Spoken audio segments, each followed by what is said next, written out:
The following program is closed captioned for the thinking impaired.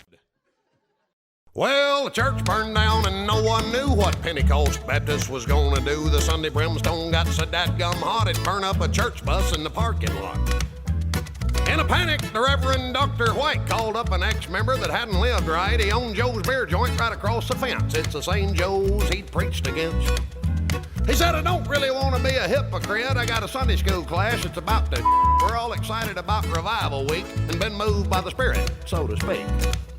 With all the souls we saved and money we spent, we thought God told us to sell that tent. I got a famous evangelist supposed to come and done run out of chairs. Will you loan us some? Joe says, hell, you can just use the whole dang place. Ain't nine on a jukebox, Amazing Grace. I ain't supposed to be open because of them blue laws, but we'll open tonight if it's all right with y'all.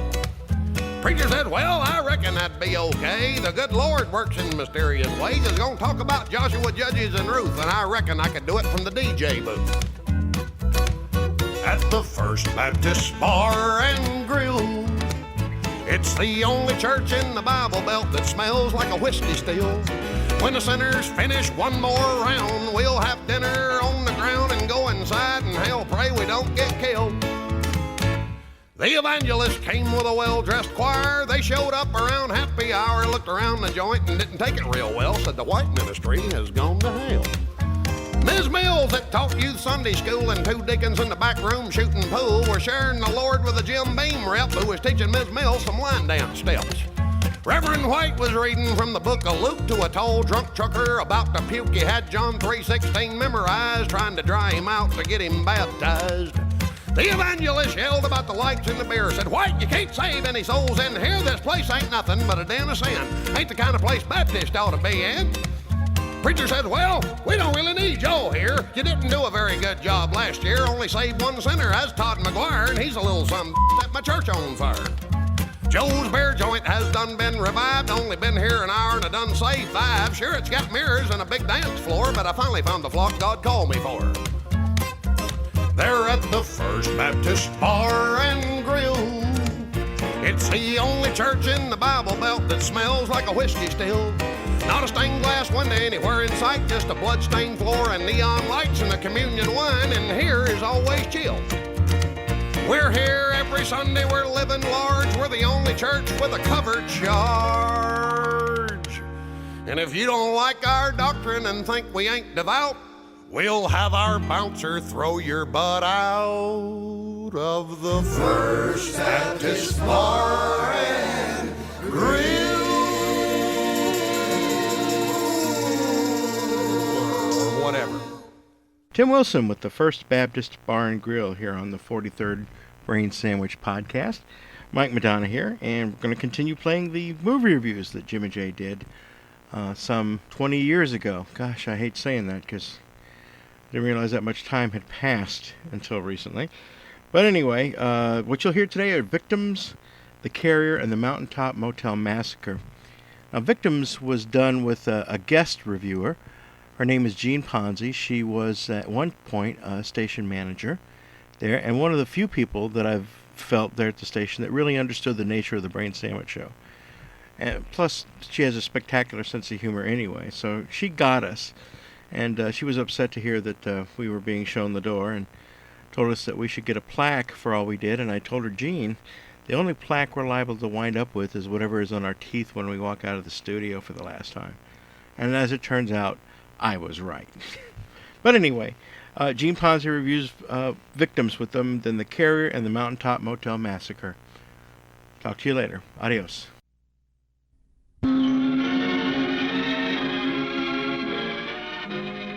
Are you guys watching those god-awful movies again? No, Jay.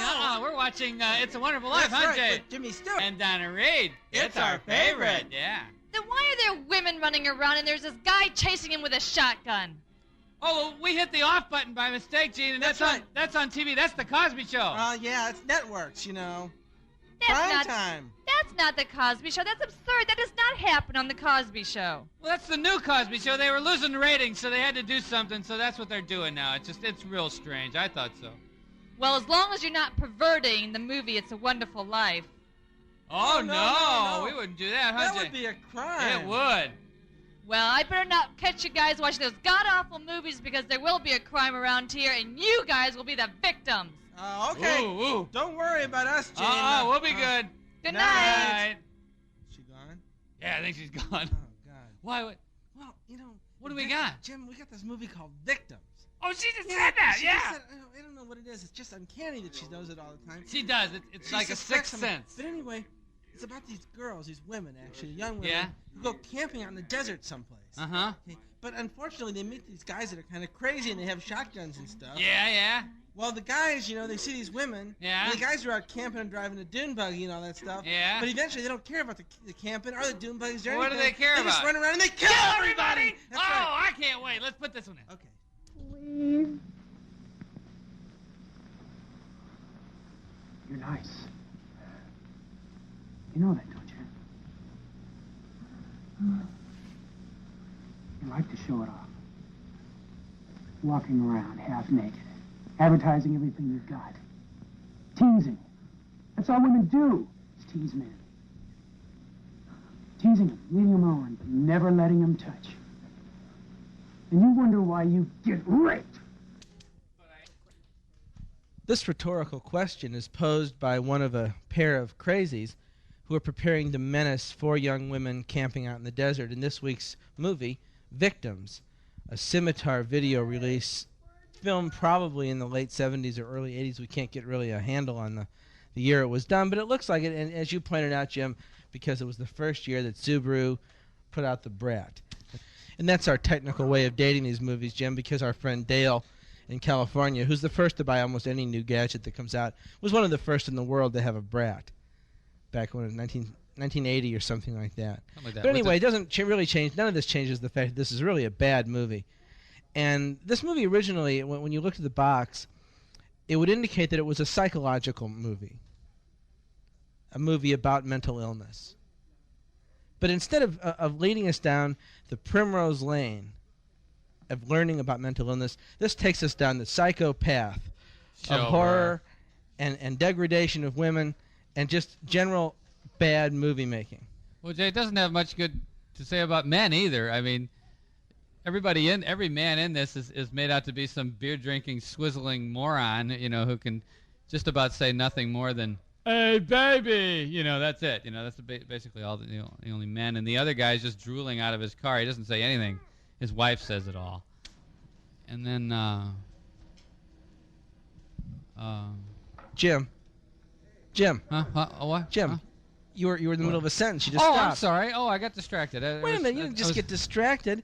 She just took off her top, and you were looking at it. That's why you lost your I train got of distracted. Well, I mean, what you these are talking beautiful about with this girls we're stuff? talking about here. Never mind. Go on. Well, they are beautiful, but they're going on for a geology lesson, Jay. I mean, they're actually trying to pursue some educational goal. They're not just twits, that are out there. Well, they're kind of twits, but they're not. They're out there for a purpose, to look at the rocks and to check out the strata. Yeah. Okay, it sounds like you're liking this movie. No, I hated the movie, but I'm just saying that at least they had a purpose to be out there. They didn't say just, hey, let's go to the desert and wear bikinis and that would be it. They're out there Tantalize for the a men reason. that are out there in the Tantalize desert the men, that just sure. happen to be running around the Yeah, desert. they're going for a reason. They're not going for any other hanky-panky or Actually, anything. I had that in mind. I was just about to mention that. Really, it was a badly made movie, just about all respects. The dialogue was bad, the acting was bad, the cinematography was bad. Pretty much everything about it was bad. Yeah. And there were times I thought that maybe the direction of the movie was somewhat confused. There were times when I felt it was a slasher movie that degraded women horribly. And at other times I thought it was just a forcefully subtle feminist statement. Yeah, I sort of felt that way too, Jay. You see the feminist element of it too? Now, just a minute, you guys. If you are calling this a feminist movie, I think you're going to have to reanalyze something like Mad Magazine and say it was edited by Helen Gurley Brown. This movie, Victims, is so far from a feminist perspective. The things that lead me to believe that are things like these women are going out into the desert wearing high heels, tiny outfits, no sunscreen, and running around in their bikinis all day long in the blazing sun with one canteen between the 4 of them. Well, Gene, sunscreen wasn't even invented then. I mean, it didn't come out till like a couple years later. I think What are your they supposed point's to well do? taken, Jim. Let's just first of all say that we're being joined here by Gene Ponzi Right. of the Gene Ponzi Show on KDHX and the Morning Show. and other things too. Just a fixture at KDHX. What are you doing here, Gene? I'm a lampshade, Jay. Yeah. Or I was until I got I was away gonna from say a this chandelier, movie, got but- a load of this pseudo-feminist. Actually, I think softcore pornography is a better analysis of this movie. Now they got a dune buggy. Where the heck did this dune buggy come But Gene, from? they go out there, they do it. They don't just talk about it. They don't just say, well, let's go to the desert. They do it. They go out there, and they got their little tents and their sleeping bags, and, you know, sure, they're talking about snakes and stuff getting in their sleeping bag and stuff, but I wouldn't want that either. Snakes in your sleeping bag. I think that's another suggestive element in this movie. Oh, wait a And minute. it follows in the footsteps, in the less than honorable and certainly less than entertaining footsteps of the victim montage at the beginning of the movie, such as the woman getting a rubber hatchet in the side of her head, or the man dressed as the woman. Obviously, it was a man. No woman would Sure really was. run like that, getting beaten up by another woman. I mean, another man who took her purse. Well, you know, Gene, let's back up a little bit. Now, I know I like the part about snakes in the sleeping bag, too, and I think that points up, there's a scene here that's coming up in a minute that really points up a lot of the things that Jim and I have been saying about how this movie is a feminist statement. It shows that these women can actually get out there and take these matters into their own hands. Now, here's the scene coming up. Hold on. The only thing that scares me is snakes. I'd hate to have one crawl in my sleeping bag. I know what I'd like crawling in my sleeping bag. No, none of that. See, what she really meant there is that she liked the challenge of a snake crawling into her sleeping bag so that she could actually exercise the power that she has, her newfound feminist power, to deal with this, to get rid of the snake, get it out of her sleeping bag, and so on. What's wrong with that? Well, why was it, if that was intended to be a feminist statement, Jay, why was it orchestrated with a sound like, ew, ew, I know what I'd like to have crawling in my sleeping bag? It's kind of an autonomic response in a sense, Gene. I mean, you see a snake and it's a fear response, but then your adrenaline gets going. Next thing you know, you're working on the cause of the fear, and in this case they probably would have broken its little neck or something. Next thing you know, in this movie, it's daybreak, and we find out that the only reason these women have been wearing nightshirts, finally they're wearing something with long sleeves and a collar in the desert, is so they have an excuse to take off their long sleeve shirts and their jeans, and then we get to see them in their bikinis again when day breaks and it's hot in the desert. It's just one setup after another. Gene, at least they're out there. They're willing to deal with the snakes. They're willing to deal with the uncomfortable situations, sleeping on the ground, sitting around a fire, walking around without shoes. I mean, they're willing to do it. They're willing to do that. I think that says a lot for these women. We also might point out, Jim, though, in terms of our original criticism about the movie-making techniques, that the shoes were alternating. In one scene they were on, one scene they were off. There was no real reason why. Yes, that's true. Picky. You could tell because one woman wore blue tennis shoes. And I you did could- notice she some had them continuity on. problems in terms of their sneakers or lack thereof. Now, one of the things I do like about this movie is the music. Every time there's a long scene and there's a bunch of them with no dialogue, this groovy 70s type music, it even presages new age music, and maybe that's one of the redeeming factors here. You're right, Gene. Speaking of music and long pauses, this movie was full of long pauses. Jay, the first 17 minutes of this movie probably had at least 3 lines in it, and then the rest of it had about a page and a half. I think that the whole script was probably about 3 pages, and it was very minimalist in its scripting. And that you like that, I know. You always mentioned minimalist stuff before. Yeah, I do like that aspect of it, Jim. It actually focused on the characterizations, on the emerging new characters for these women who were obviously used to, probably originally in life they had been relegated to secondary social positions. And now, here in the desert, meeting these trials and tribulations, they're emerging as a new class of people here. Pardon me, you dendrites.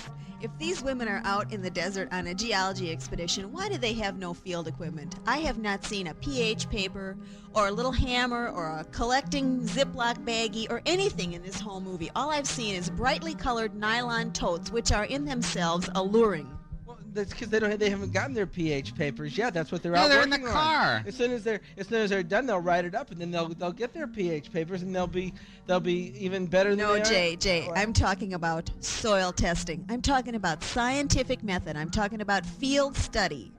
The most intensive field study these young women engage in is when they directly interact with the water in the skinny dipping scene.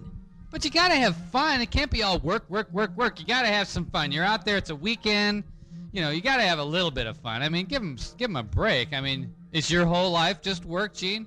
Well, yeah, it is. But That's beside the point. I mean, She doesn't play softball. You're taking a vacation, aren't you? I am taking a vacation, and it's about time, too. One more inconsistency I want to mention, you guys, is in the filmmaking, is in the characters themselves. For instance, the blonde in the tiny green outfit. When you first see her, she's leaning over a, a thing in the dining room, you know, where they keep the silverware in the drawer, and she's looking in the mirror, and hasn't got her top on, and she's holding a flower, and she's talking to an imaginary lover in the mirror, and her mother comes in and catches her doing this. Now, if my grandma would have caught me doing this, she would have massacred me on the spot. That's no feminist perspective. This is no parenting feminist perspective movie. And then later on, the same blonde chickie is the one who's reluctant to take off her suit in the skinny dipping scene. Now, what kind of continuity in movie making is that? Well, they just wanted to point out that she had, some, reservations about doing this. That's all. That's all I think it was. She's also exercising an option as to how she's going to control her body. There you go, Gene. I think that says it all, Jay. One lobotomy for me. One lobotomy for me, too. I give it a .202 lobotomies, and that's it. Especially based on how dorky the men are. I just have to make this one last point. The guy in the probably 100% polyester plaid flannel shirt, and the other guy wearing those disgusting long knee socks with the day-glow orange stripes. Thank you, Gene. Jim dresses like that, and he's no psycho. Thank you. Jim is wearing ankle socks and an earring. Good night. Good night.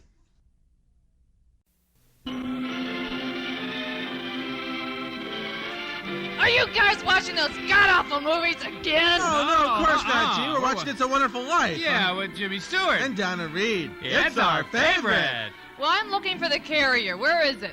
Oh, boy. It's on TV. It's on Yeah. TV, yeah. What? Guys, the cat's sleeping on the TV. Where's the carrier? It's on TV, Gene. Yeah, Sorry, it's on the TV. On the TV. Are you guys blind? Pandora is sleeping. There's nothing else on the TV but our cat. Now, where is the carrier? It's on TV. It's on TV, On Gene. TV. It really is, Come yeah. on. I am looking for the cat carrier now. I need to take her to the vet. Cat carrier. It's in the basement. Yeah, it must be in the basement. I'm sure you'll find it It's down in the there. basement. That's right, Yeah, huh? yep. Uh-huh. Yep. Now, what were you guys talking about earlier? What's on TV? It's a Wonderful it's a Life. wonderful- That's Jimmy right. Stewart. Donna Reed. Never mind. I'm taking the cat to the vet. Goodbye. Oh, good night. Oh, Jay.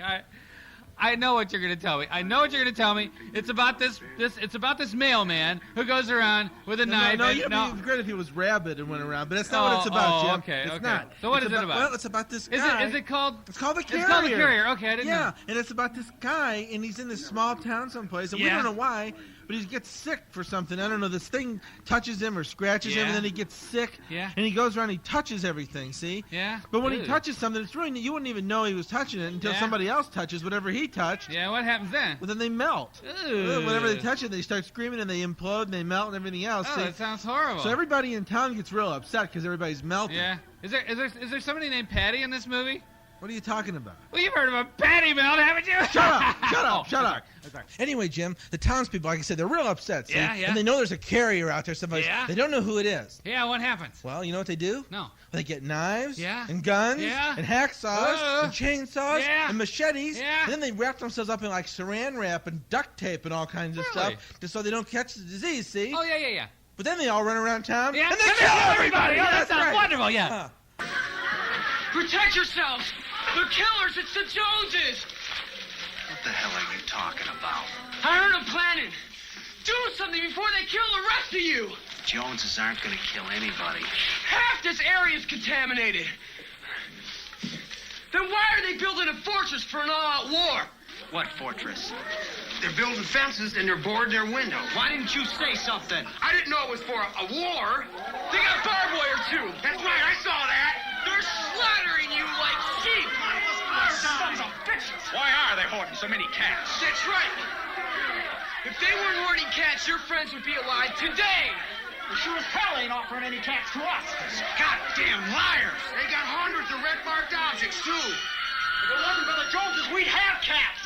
Oh, what if we don't have any cats? We can find other animals. But they're our cats! Then for the love of Sleepy Rock, your family and your friends' blood, let's get the Joneses!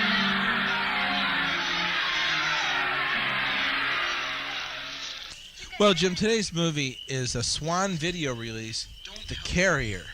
And, Jim, I have to say unequivocally, this is the best movie I've ever seen in my entire life. I don't think I've ever seen a better movie of any kind, any genre, anywhere. This has everything there could possibly be in a movie. I mean, granted, it doesn't have John Ford's magnificent sweeping Western panoramas and so on. And it didn't have a big budget, obviously. It's a fairly small budget movie. But it's a gem, Jim. This is the best thing going. I can't imagine why this movie didn't get more recognition. It's nothing but one continuous brilliant metaphor after another. It has the best of just about every movie that you've really liked. Granted, it doesn't have the sweeping grandeur of a John Ford Western, but it's a small-budget movie. A brilliant small-budget movie, but it's still a small-budget movie. But if you look closely and perceptively at this movie, Jim, you can find Bergman, you can find Hitchcock, you can find Buñuel. In fact, we're seeing sheep running across the screen right now in honor of that great filmmaker. You can just find them all. Godard, you name it. They're in here, Jim, if you're just perceptive enough to look and find them. Including, you forgot to mention the black thing, Jay. This movie was so perceptive that it couldn't even think of a name for this thing that was running around. It was just this, there's the black thing has been seen around your house. Jim, a lot of horror just goes unnamed. Some things, it's more horrific that it's unnamed and kind of nebulous than if they actually called it Carl or something that you'd want them to do. It's an oblique kind of terror that you were just not able to tune into. I guess so, Jay. I don't know. All I saw was a movie out of control myself. I don't know. It had a kind of an interesting plot, but it just got so confused that you really, I mean, it was hard to follow, very hard to follow. Basically what's happened is the black thing is hanging around this guy's, the main character's house, and it busts in one night, scratches him on the chest, and he shoots it, kills it, and it melts away. And that's where all this melting starts. Well, he doesn't realize it, but now he's the carrier. Everything he touches, anybody else touches, they melt away. Flies, bugs. The first scene you see of it is a little daddy long-legged spider climbs into his frying pan that he's just touched and put on the stove but didn't put on the burner, and the little spider just melts right into the frying pan and disappears. And you go, must have had it too hot, and then you realize it wasn't on the burner.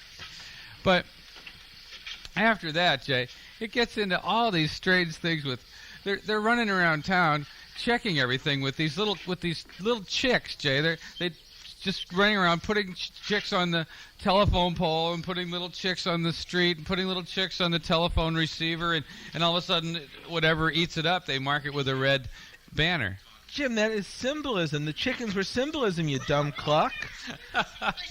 Well, Jay, they could have used other animals. They didn't have to use chickens. They also started using cats. You heard him mention that thing about cats in there. They could have used mice or newts or something like that. Yeah, newts. They could have used newts and put them on. Nobody would care if newts. Why would use newts on here? Well, because nobody would care then. You see these cats getting melted. You feel for that, but you wouldn't care if a newt got melted. Yeah. Jim, if I really wanted to be contrived, I'd find a way to work the term newt rockhead in here and apply it right to you. Newts, let's not talk about newts. Well, gosh, anymore. I'm glad you didn't. Yeah, I'm glad I didn't too. But look, coming up here, there's a scene that really shows the tremendous amount of subtle and subdued horror that we find when the first victim is presented here, the guy who melts when he touches a book that was touched by the carrier. Oh, horror. Help me! Look out! Help!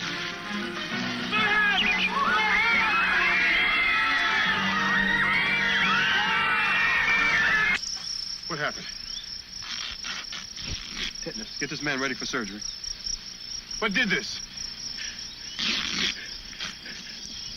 I know this is going to sound crazy, but a book was eating his hand. Man, have you been drinking? No! This was done by a piece of machinery, a knife or a saw.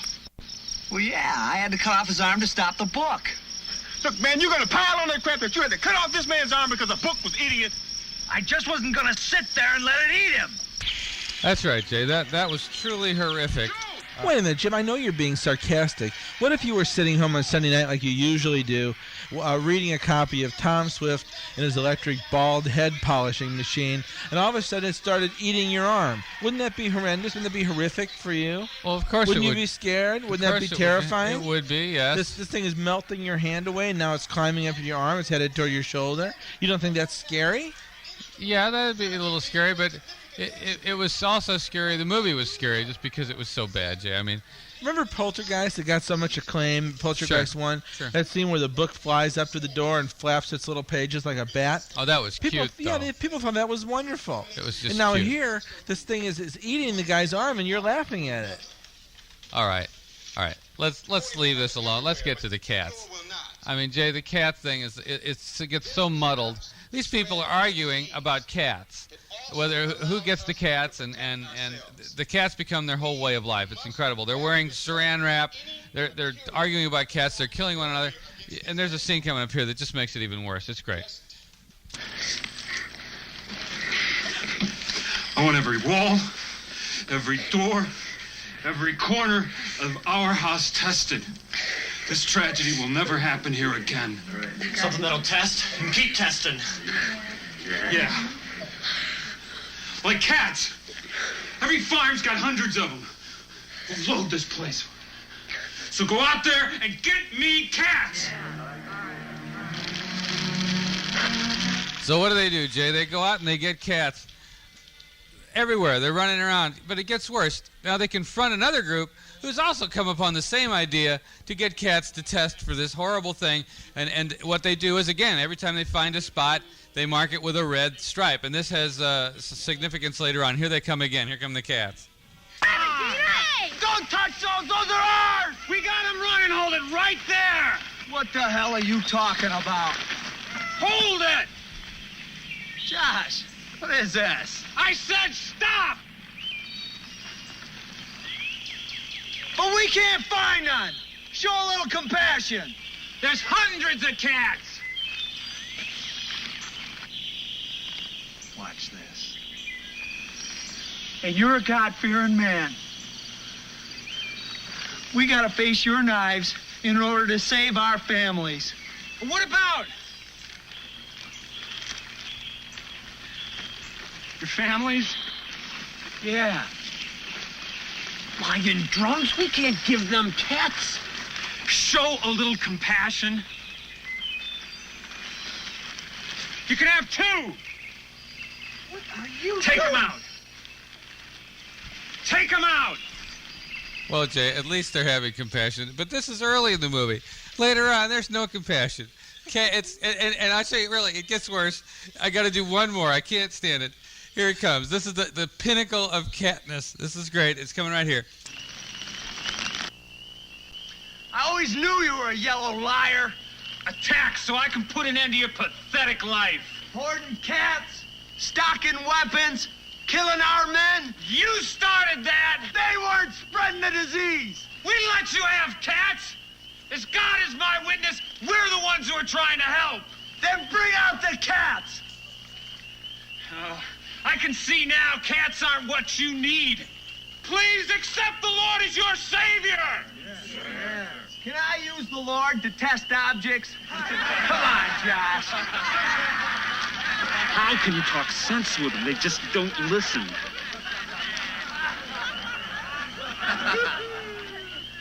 If we fight, we'll use every red object we've got. We're dying. We got nothing to lose. Now give up the cats. Give up this madness. We have the Lord, weapons, and walls. You can't fight that. Is it cats or is it death? That's no choice. Cats or death. Cats or death. Cats aren't what you need. Then let it be death. Jay, I don't know. I mean, the whole thing, the whole cat thing is just so ridiculous. It's just the worst thing I've ever seen in my life. I mean, I know it's funny. It's funny. It's a great scene for, just for comic value. But other than that, it's just bad. Jim, go pick up everything that Kierkegaard ever did, read it over a weekend, and come back, and then we'll talk over this movie from a different point of view.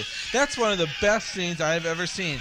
It takes in just about every, again, I hate to bring it up again, but existential consideration that we've ever thought about. You don't hate to bring it up ever. But it embodies just every existential dilemma that there is in that one scene, and how people resolve it, the different options for resolving it, what it means to really, well, never mind. We won't even talk about it. Thank you. You know, I know you're looking at me, giving me that curled up lip look, you know, and here you are, you don't really understand the points that they're trying to make in this movie, and yet you continually malign it, or should I say feline it, from one end of the scene to the other, and you just completely miss the point. Well, I don't know, Jay. I mean, the thing ends up looking like, with them wearing plastic and things over their heads, it looks like it's something out of the Dark Ages, but with with modern houses and modern weapons and stuff, and then they're throwing these red objects, what they call red objects, at each other, sharpened sticks, and they're smacking books against people's heads, and they're eating then the book eats the person. They put a rope on this guy's chest. I guess in a nutshell, I'm just trying to say that the whole thing is kind of stupid. It just gets out of control, and what? Jim, for one thing, the point you're missing is that what you think is stupid is really metaphor, and the metaphor is intentional. Oh, is that right? Well, good. I'm glad you said that, Jay, because there's a scene coming right up here. And the doctor and the guy that is infected, is the carrier, has something to say about that very point. I knew it. The pattern is much too stupid to be intentional. See, Jay, Jim, I can follow it up. From the mouths of doctors. We've been friends for a long time, Jim, and I won't even carry out this argument any further. Well, anyway, to wrap it up, the movie, they find out he's the carrier. They try and kill him. They can't kill him. They chase him back to his old house where he supposedly had burnt up his mother and father, but we didn't even get into that, and it's not important now. And he starts to get over it. That they shoot him. He goes down, catches his foot in a tree, and he ends up looking like an upside-down Christ. Well, what's wrong with that, Jim? It worked in King of Kings. But Jay, in King of Kings, he wasn't upside down. How can you say that? Jim, he wasn't upside down in this movie either. It's just your skewed, convoluted vision of this movie, this brilliant film, that made you think it was upside down. Oh, boy, I don't want to go on with it. I don't want to go on with it. All right. I'm going to give it 2 lobotomies just because I liked all the cat references. It was pretty funny, that.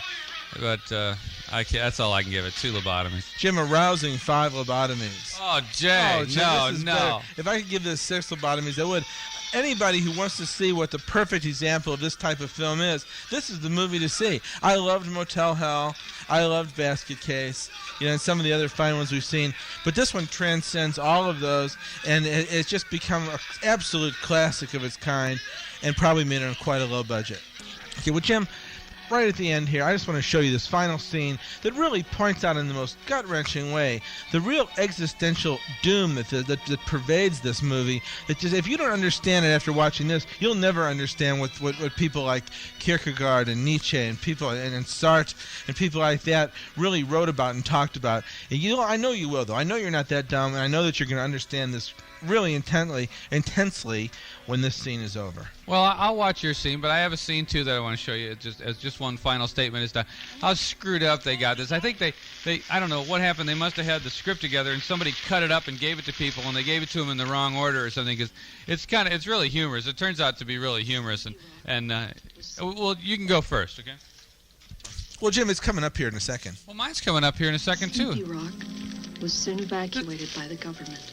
Well, this is it. The disease wore off in time, and I was left with nothing 25 years ago. Oh, God. Jim, that tears me. Oh, it tears me up, Jim.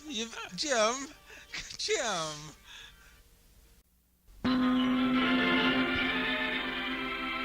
Are you guys watching those god-awful movies again? Oh, no, of course not. No, we're watching It's a Wonderful Life. That's what we're watching. With Jimmy Stewart. And Donna Reed. It's our favorite. Well, I am really glad that you guys are watching something wholesome. Because I tell you, today, I was watching a movie. Tori fell asleep in my arms. I couldn't move him. It was a bad movie. It was bad acting, bad producing, bad everything. It was awful. It was called Mountaintop Motel Massacre. It was about this lady who was released too early from a mental institution, and she somehow winds up running this old hotel in the South. And one night it's really raining, so all the people wind up at the motel, and she goes crazy again. And she runs around and she kills everybody! Well, how did you know? Oh, just a guess. You guys scare me sometimes, even worse than that movie. Good night. Good night. Oh, Jim, I can't believe this is great. What? Oh, I just no. Can't, yeah. You got it, didn't you? Yeah, I did. Oh, great, Jake. Well, what are you waiting for? Let's put it in. Yeah, let's do it. Okay. Oh, you got to help! You got to save Allie's in there! Wrong. Oh, God, she's got everybody! Calm down. What's wrong? She's killing everybody! Is it Evelyn? Look at me. I don't know! Where is she killing everyone? In the air! In where? In the air! But where? Where is she killing everyone? In the air! Where? Where? In the air! In the air! Well, Jim, we finally figured it out. See, she really is killing somebody. You heard it right there. Where? Where? Yeah. Well, you should know, coming from a smart, intelligent, insightful guy like you, Jim. You should know where. From inside the Mountaintop Motel. Evelyn's on the loose again, and she's got a butcher knife this time. And oh boy, are we all in trouble. This is a 1980s, 84, 85, we're not really sure, it doesn't really matter. New World video, isn't Yes, it? uh-huh. Yes, it is. Of the Mountaintop Motel Massacre, starring nobody you've ever heard of. Probably the main star of this thing was a cow or a goat that sat in a chair for about 3 seconds early in the movie. After that, the rest of it went downhill. That's right. Do not disturb Evelyn. She already is. That was on the That's right. cover, and that was the best part of the movie. Well, Jim, I believe you. Coming from a brilliant, insightful mind like yours, somebody with your obvious intelligence, I really agree with you. This movie, that was probably the best part of the movie. Well, thank you, Jay.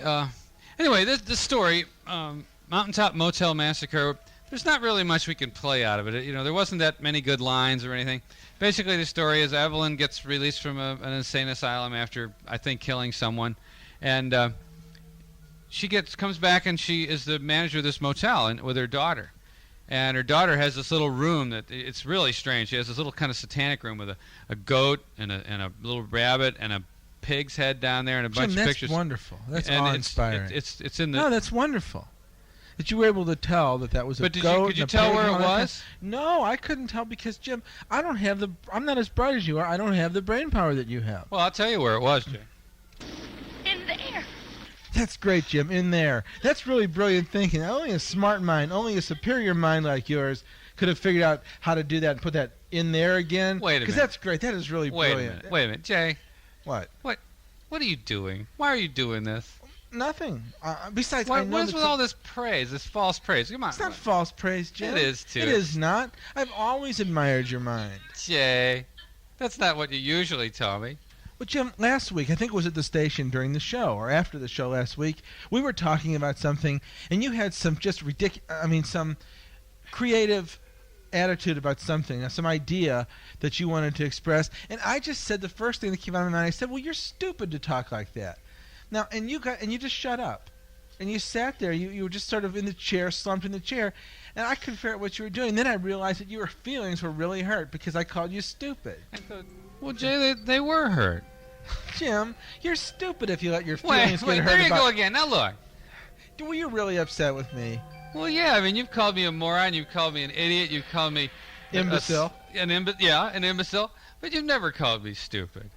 You sound like the guy from vaudeville, you know? Oh, you can call me imbecile, you can call me moron, you can call me cretin, you can call me insipid, but you can't call me stupid. Mr. Stupid. Mr. Stupid. Yes, Why would you get upset about that after I don't 27 know. years? I don't know, Jay. I really could tell you were really upset with me. It was weird. I don't know why. It just overcame me. You were just in I a don't weird. know. You were in a seemed weird like mood. It seemed more sincere than it usually is. Like you really thought I was stupid. Yeah. Never mind. Let's just go on with this movie. Anyway, Jay, this movie, Evelyn runs around. She kills everybody. She lets a snake go into this one room. It bites this guy on the cheek, and she lets cockroaches go into a room, and they don't do anything. They don't eat the guy's nose out. They don't like burrow up into his leg and end up in his somewhere. Boy, what a dull movie. Yeah, it was dull. They didn't do nothing. She finally Anything, did. Jim. They didn't do anything. Oh, that's very stupid of me. And she's got these tunnels underneath the motel where she kind of has these trapdoors, and these people are sitting there. Like this one guy's sitting there on the john, and she opens the door and expects him to just sit there and let her stab him, right? So he's a carpenter, so he nails the door shut. Well, that's the end of that. It's like this movie was stupid, Jay. It was stupid, Jim. Sorry. But one thing that was interesting, Jay, is that when she'd kill all these people, she'd take all the bodies and she'd put them somewhere. Where? In the air. Will you stop it? How many times do I have to hear in there? But that's where she put them, Jay. She took them down the basement of in one of these rooms that are underneath the cabins, and that's where she put them. You see where my finger's pointing, Jim? Well, yeah, it's pointing at my head. Yeah, and there's nothing. Maybe there's nothing. Nothing where? In the air. All right, Schober. There you go. Personal attacks again.